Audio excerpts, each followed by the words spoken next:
కేసీఆర్ గారిని కూడా బీజేపీ ఓడించింది. కేసీఆర్ గారిని గతంలో ఉన్న సీఎంను ఇప్పుడున్న సీఎం ఇద్దరిని కలిసి ఓడగొట్టింది భారతీయ జనతా పార్టీ. రాష్ట్రం మొత్తం నేను గెలుస్తాను, ఎక్కడున్నా ఎవరిని పెట్టినా గెలుస్తాను, నా పేరుంటే గెలుస్తానని.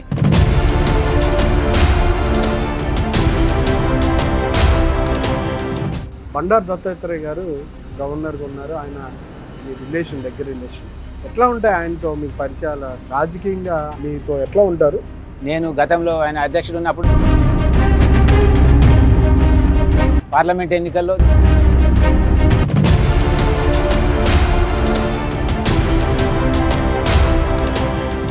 మీరు లాస్ట్ టైం ఓటమి చెందిన తర్వాత నియోజకవర్గంలో కార్యకర్తల కష్ట సుఖాలు కావచ్చు, లేదంటే పార్టీ చేపట్టిన కార్యక్రమాలు ఎంతవరకు నిర్వహించడం జరిగింది? ఈ చేవెళ్ళ ఉమ్మడి రంగారెడ్డి జిల్లా అధ్యక్షుడిగా వైఎస్ఆర్ పార్టీ నుంచి చేయడం, అక్కడ నేను ప్రతి గ్రామంలో తిరగడం, అక్కడ ఉన్న సమస్యను తెలుసుకోవడం.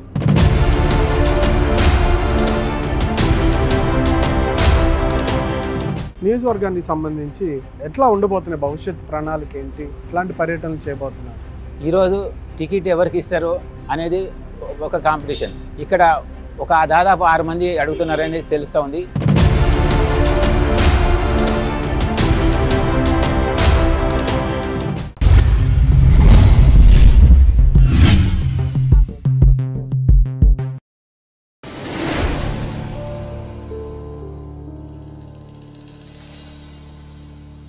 నమస్కారం జనార్దన్ రెడ్డి గారు. నమస్తే సార్, మీరు లాస్ట్ టైం ఓటమి చెందిన తర్వాత నియోజకవర్గాన్ని ఎంతవరకు అంటి పెట్టుకుని ఉన్నారు? నియోజకవర్గంలో కార్యకర్తల కష్ట సుఖాలు కావచ్చు, లేదంటే పార్టీ చేపట్టిన కార్యక్రమాలు ఎంతవరకు నిర్వహించడం జరిగింది మీ ఆధ్వర్యంలో?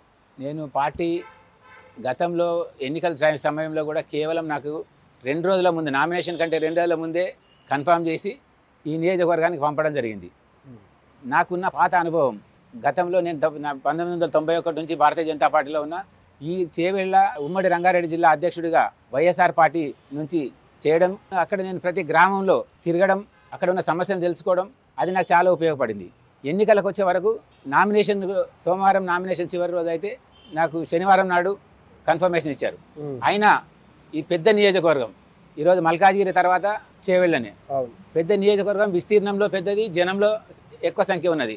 అలాంటి నియోజకవర్గంలో నేను తిరగాల్సినంత సమయం కానీ అన్ని ప్రాంతాలకు అందరినీ కలవలేకపోయినా, నా వాళ్ళు, నా శ్రేయోభిలాషులు, నన్ను గెలిపించాలని కోరుకుంటున్న వాళ్ళు, భారతీయ జనతా పార్టీని గెలిపించాలనే కార్యకర్తలు ప్రయత్నం చేస్తే 2 లక్షల పైచీలకు ఓట్లు రావడం జరిగింది. ఆ తర్వాత ఎన్నికలతో అయిపోయింది, ఓడిపోయామని కాకుండా ప్రజలతోనే ఉన్నాను. ప్రజలలో ఎప్పుడు పిలిచినా నేను వెళ్ళడం, ప్రతి కార్యకర్తతో కలిసి ఉండడం, ఇవన్నీ చేస్తూ లోకల్ బాడీ ఎన్నికల్లో, అదేవిధంగా మున్సిపల్ ఎన్నికల్లో, కార్పొరేషన్ ఎన్నికల్లో భారతీయ జనతా పార్టీకి లబ్ధి కూరేలాగా కార్యకర్తలను అందుబాటులో ఉంచుకొని కార్యకర్తల వెంబడి ఉండి గెలిపించడానికి పూర్తి ప్రయత్నం చేసి విజయం సాధించానని అనుకుంటున్నా. అందుగురించనే ఈరోజు ప్రజలు కోరుకుంటున్నది, వాళ్ళ సమస్యలను తీర్చే వాళ్ళు ఎవరు, సమస్యలు తీర్చడానికి అందుబాటులో ఉండే వాళ్ళు ఎవరు అని. ప్రజలు ఒకవైపు అయితే కార్యకర్తలను కలుపుకొని నియోజకవర్గంలో పనిచేస్తారు. ఏ రాత్రి అయినా ఏ కార్యకర్త వచ్చినా సమాధానం దొరుకుతుంది, మాకు ఈ అభ్యర్థి ద్వారా మాకు ఆ సమస్యలు తీరుతున్నాయి అని ఏదైతే భావిస్తూ ఉన్నారో అలాంటి వాళ్ళు ఏకం చేస్తూ వాళ్ళను ఈరోజు పార్టీ నా నియోజకవర్గంలో వచ్చే వరకు, చేవెళ్ళ నియోజకవర్గంలో వచ్చే వరకు ఒక్క సీటు కూడా లేని ప్రాంతంలో 5 కార్పొరేటర్లను గెలిపించుకోవడం జరిగింది. 5 కార్పొరేటర్లు. 5 మహేశ్వరంలో ఉన్న 2 సీట్ల 2ని, అదేవిధంగా రాజేంద్ర నగర్లో ఉన్న 5లో 2 మైనార్టీ, 3 భారతీయ జనతా పార్టీ గెలుచుకోవడం జరిగింది. ఆ రోజు నాకు 60,000 ఓట్లు పడి రాజేంద్ర నగర్లో, ఈరోజు అది 80 నుంచి 90,000 వరకు చేరడం జరిగింది మన ఎన్నికల్లో. అందుగురించి రేపు జరగబోయే ఎన్నికల్లో తప్పనిసరిగా నాకు గుర్తింపు ఉంది, ప్రజల వెంట ఉంటాననే కార్యకర్తలలో నమ్మకం ఉంది, అందుబాటులో ఉంటాడనేది ఒకటే నాకు ప్లస్ పాయింట్. అదేవిధంగా నియోజకవర్గంలో పెద్ద స్థాయి పెద్ద నాయకులు వస్తూ ఉన్నారు. ఎందుకంటే నియోజకవర్గం పెద్దది. దాంట్లో ఈరోజు మినీ ఇండియా లాగా షేర్లింగంపల్లి కానివ్వండి, రాజేంద్ర నగర్, అన్ని ప్రాంతాల నుంచి వచ్చిన వాళ్ళు ఇక్కడ ఉంటారు. ఇలాంటి ప్రాంతంలో ఒక మినీ ఇండియా లాంటిది నియోజకవర్గాన్ని నేను కంటెస్ట్ చేయాలని కోరుకుంటూ ఉన్నారు. నేను కంటెస్ట్ చేస్తే వాళ్ళకి అందుబాటులో ఉంటారని అనుకుంటున్నారు కనుక తప్పనిసరిగా అక్కడ ప్రజలు ఈసారి భారతీయ జనతా పార్టీని గెలిపిస్తారు. అభ్యర్థి నేనైనా ఎవరైనా సరే ఈరోజు నరేంద్ర మోడీ గారిని చూసే గెలిపించాల్సిన పరిస్థితి, గెలవాల్సిన పరిస్థితి ఉంది. కనుక తప్పనిసరిగా ఈసారి చేవెళ్ళ పార్లమెంటుతో పాటు ఈ రాష్ట్రంలో దాదాపు 10 సీట్ల కంటే పైచిలుకు 17లో 10 సీట్ల కంటే పైచిలుకు గెలవడానికి అవకాశం ఉంది. 10 సీట్లు పైచిలుకే గెలిచే అవకాశాలు ఉన్నాయి రాష్ట్రం నుంచి. సార్, మీకు సంబంధించినంత వరకు గతంలో కూడా మీరు నియోజకవర్గం వ్యాప్తంగా తిరిగారు, ఇప్పుడు పూర్తి స్థాయిలో అన్ని అంశాల మీద అవగాహన ఉంది. మీరు ఇచ్చే హామీలు ఏంటి నియోజకవర్గానికి? నియోజకవర్గంలో ఈరోజు నగరానికి దగ్గరలో ఉంది. నగరానికి చేవెళ్ళ నియోజకవర్గం సగం నగరంలో ఉంది, సగం బార్డర్లో ఉంది. అవును. కానీ అభివృద్ధిలో మాత్రం ఈ 3 నియోజకవర్గాలు అర్బన్లో ఉన్నాయి కాకుండా రూరల్లో ఈరోజు నియోజకవర్గాలు పూర్తి అభివృద్ధి కాలేదు. అక్కడ ఇప్పటికి ఎట్లా ఉన్న సమస్యలు అట్లనే ఉన్నాయి. ఎందుకంటే అక్కడ కొన్ని వ్యాపారాలు, ఈ పూల వ్యాపారము, కూరగాయల వ్యాపారం మీద ఆధారపడ్డ వాళ్ళు చాలామంది ఉన్నారు.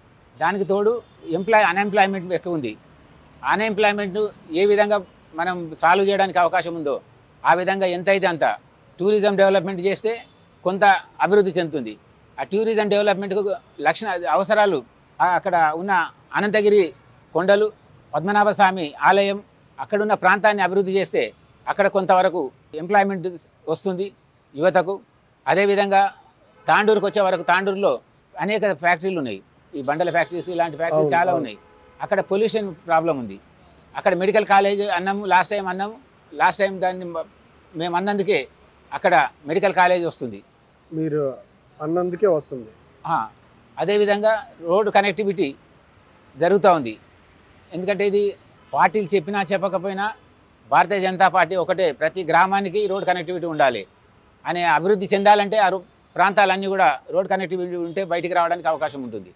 ఈరోజు ఓల్డ్ సిటీని చూసుకుంటే అటు రాజేంద్ర నగర్ నుంచి కొంత ప్రాంతం మహేశ్వరం, మిగతా పార్టీ చూస్తే అక్కడ అభివృద్ధి కాకపోవడానికి కారణం అక్కడున్న నాయకత్వం. ఆ నాయకత్వం మజ్లిస్. అక్కడ అభివృద్ధి చెందితే ఎక్కడ మాకు ఓటర్స్ దూరం అవుతారో అనే భయంతో వాళ్ళు దాని అభివృద్ధి కానివ్వట్లేదు. కానీ మొన్న జరిగిన అసెంబ్లీ ఎన్నికల్లో రేవంత్ రెడ్డి గారు మాట్లాడిన తీరు తప్పకుండా ఆ ప్రాంతం కూడా అభివృద్ధి అవుతుందని భావిస్తూ ఉన్నాం. కానీ ఏది ఏమైనా భారతీయ జనతా పార్టీ ప్రభుత్వం ఉంది కనుక ఆ ప్రభుత్వం నుంచి ఏ నియోజకవర్గానికి ఏ సమస్య వచ్చినా, ఏ అభివృద్ధి కావాలన్నా తీసుకురావడానికి నాకు అవకాశం ఎక్కువ ఉంటుంది. భారతీయ జనతా పార్టీ అభ్యర్థి ఎవరున్నా అవకాశం ఉంటుంది కనుక వాళ్ళ ద్వారా ఈ నియోజకవర్గాన్ని డెవలప్ చేస్తాం. అది భారతీయ జనతా పార్టీ నియోజకవర్గం అయితే అది చేయడానికి సులువుగా ఉంటుంది. సులువుగా. కేసీఆర్ గారిని కూడా బీజేపీ ఓడించింది. దీని మీద మీ స్పందన ఏంటి? ఊహించారా? కేసీఆర్ గారిని గతంలో ఉన్న సీఎంను ఇప్పుడున్న సీఎంను ఇద్దరిని కలిసి ఓడగొట్టింది భారతీయ జనతా పార్టీ.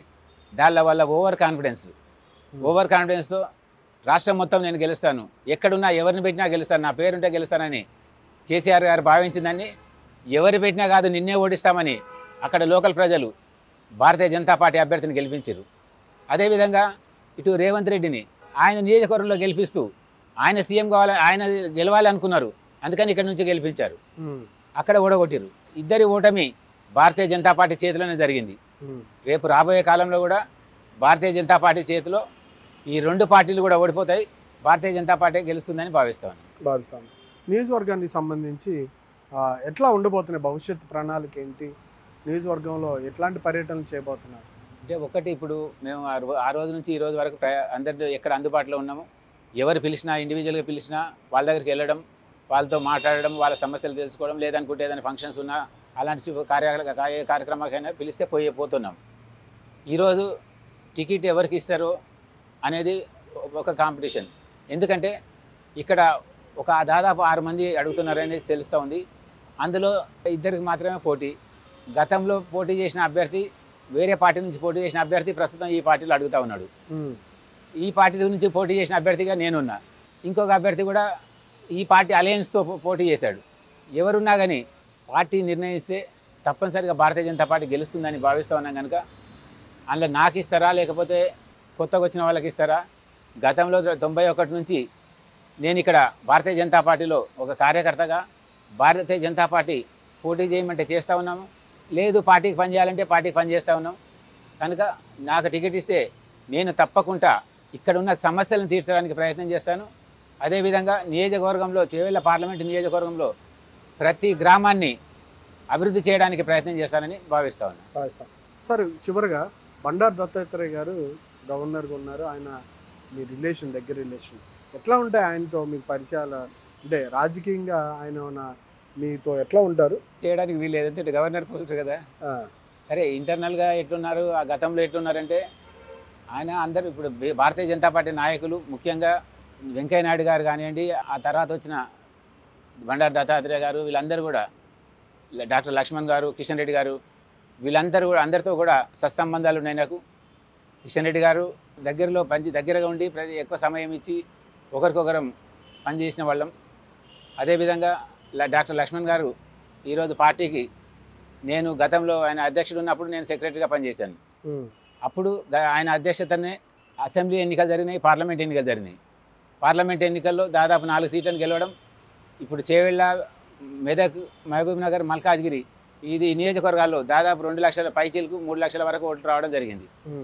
మహబూబ్ నగర్, మల్కాజ్గిరి 3 లక్షలు రావడం, మెదక్ అండ్ చేవెళ్ళ 2 లక్షలు రావడం, ఆయన దాంట్లోనే దాదాపు 20% ఓట్స్ పోల్ కావడం లక్ష్మణ్ గారి నాయకత్వం జరిగింది.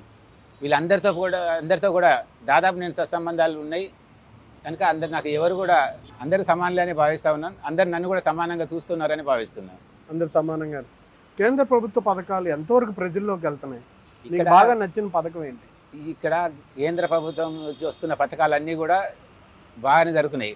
కాకపోతే నరేంద్ర మోడీ గారు ప్రధానమంత్రి పంపిస్తూ ఉంటే ఇక్కడ కేసీఆర్ గారు దాని మీద స్టాంపు కొట్టి, కేంద్ర ప్రభుత్వం అందిస్తున్న పథకం మీద రాష్ట్ర ప్రభుత్వం స్టాంపు కొట్టి కేసీఆర్ గారు అందిస్తున్నట్టు ప్రచారం చేసుకొని ప్రజల దగ్గరికి వెళ్ళడం జరిగింది. అందులో మేము కొంత వెనుకబడ్డాం. ఇది కాదు కేంద్రం నుంచి వస్తున్న పథకాలు ఇవి అని చెప్పలేకపోయినందుకేనేమో భారతీయ జనతా పార్టీ కాకుండా కేసీఆర్కు ఓటు పడడం జరిగింది. అది జరగనీయం. నాకు బాగా నచ్చిందంటే, ఒకటి బీద వాళ్లకు, అటు ఉన్నత వర్గాలకు కాకుండా దాదాపు లక్షల కొద్దిగా రైతు బంధు పథకాలు పొందిన వాళ్ళు కాకుండా 5 ఎకరాల లోపు ఉన్న వాళ్ళు సన్నకారు రైతులు, అలాంటి వాళ్లకు దేశం నుంచి కానీ రాష్ట్రం నుంచి కానీ వచ్చే ఏ ఉపయోగమైన ఏ లబ్ధి అయినా వాళ్ళకి చేరుతూ ఉంది అంటే కేవలం అది దేశం నుంచి వస్తున్న రైతు బంధు ఒకటి. వాళ్ళకు 5 ఎకరాల లోపల వాళ్ళకి మాత్రమే ఇస్తాము అని ప్రతి ఒక్కరికి నరేంద్ర మోడీ గారు అందించేలాగా చేయడం. అదేవిధంగా అందరి ఆరోగ్యం బాగుండాలి. ఎందుకంటే చాలామంది ఈరోజు బీద వాళ్ళు హాస్పిటల్కి పోతే తన పుస్తమెట్టులు అమ్ముకొని కూడా ఈరోజు దాన్ని కాపాడుకునే పరిస్థితి లేదు. అందుగురించనే 5 లక్షల వరకు ఏ రోగం వచ్చినా ఆ రోగానికి 5 లక్షలు ఇవ్వాలి ఆయుష్మాన్ భారత్ ద్వారా అని ప్రవేశపెట్టిన పథకం అందరికీ అందుబాటులో ఉంది కనుక అది అందితే తప్పనిసరిగా దేశం ఉన్న బీద వాళ్ళందరూ కూడా అందుతుంది, వాళ్ళ ఆరోగ్యాలు బాగుంటాయని కోరుకుంటున్నా. అదేవిధంగా దానివలన చాలామందికి లబ్ధి చేరుతూ ఉంది కనుక అలాంటి పథకాలు ఉంటే మంచిదని చేస్తాం. అలాంటి పథకాలు ఉంటే మంచిదని. మీరు చివరిగా నియోజకవర్గ ప్రజలకు ఏం చెప్పాలనుకుంటున్నారు పార్లమెంట్ పరిధిలో? ఒకటే, మొన్న ఎన్నికల్లో మీ దగ్గరికి వచ్చి మీరు ఓటేయమని అడిగితే చాలామంది మీలో ఉన్న వాళ్ళు మేము పార్లమెంట్ ఎన్నికల్లో వేస్తామన్నారు. ఇక పార్లమెంటుకి వేయాల్సిన పరిస్థితి టైం మీకు వచ్చింది. ఇప్పుడు పార్లమెంట్లో మన అభ్యర్థి చేవెళ్ళ అభ్యర్థి గెలవాలి, మన అభ్యర్థి భారతీయ జనతా పార్టీ నరేంద్ర మోడీ గారు పంపించిన అభ్యర్థి గెలవాలి అనే భావనతో ప్రతి కార్యకర్త, ప్రతి ఓటరు కూడా ఆలోచించి భారతీయ జనతా పార్టీకి ఓటేయాలి, వేసి మన అభ్యర్థిని పార్లమెంటుకి పంపించాలి, మన నియోజకవర్గాన్ని అభివృద్ధి చెందాలని కోరుకుంటున్న ప్రతి ఒక్కరు కూడా ఆలోచించాలని చెప్పేసి భావిస్తామని. Okay sir, thank you sir, thank you very much. ఇదండి జనార్దన్ రెడ్డి గారి ప్రధానంగా ఆలోచనలు. నియోజకవర్గానికి పార్లమెంటు పరిధిలో పార్టీని బలోపేతం చేస్తూ మొన్న అసెంబ్లీ ఎన్నికల్లో పనిచేయడం జరిగిందని, ఈ పార్లమెంట్ ఎన్నికల్లో టికెట్ ఎవరికి ఇచ్చినా సరే తాను సిద్ధంగానే ఉన్నానని 1991 నుంచి రాజకీయాలు ఉంటూ 2019 నుంచి ఈ పార్టీని అంటుపెట్టుకుని నియోజకవర్గంలో పార్లమెంట్ పరిధిలో ఉన్న అన్ని అసెంబ్లీ నియోజకవర్గాల్లో పార్టీని బలోపేతానికి చేయడానికి చాలా కృషి చేశానని, ఖచ్చితంగా తనకే వస్తుందని, ప్రజలు కూడా తనకి ఓటు వేయడానికి సిద్ధంగా ఉన్నారని, మరలా మోడీ గారి ప్రభుత్వం ఖచ్చితంగా వస్తుందని, సుస్థిర ప్రభుత్వాన్ని మళ్ళీ ఏర్పాటు చేసి దేశాన్ని మరింత అభివృద్ధి దిశగా పయనింపజేస్తుందని ఆయన ధీమా వ్యక్తం చేశారు. Thank you sir.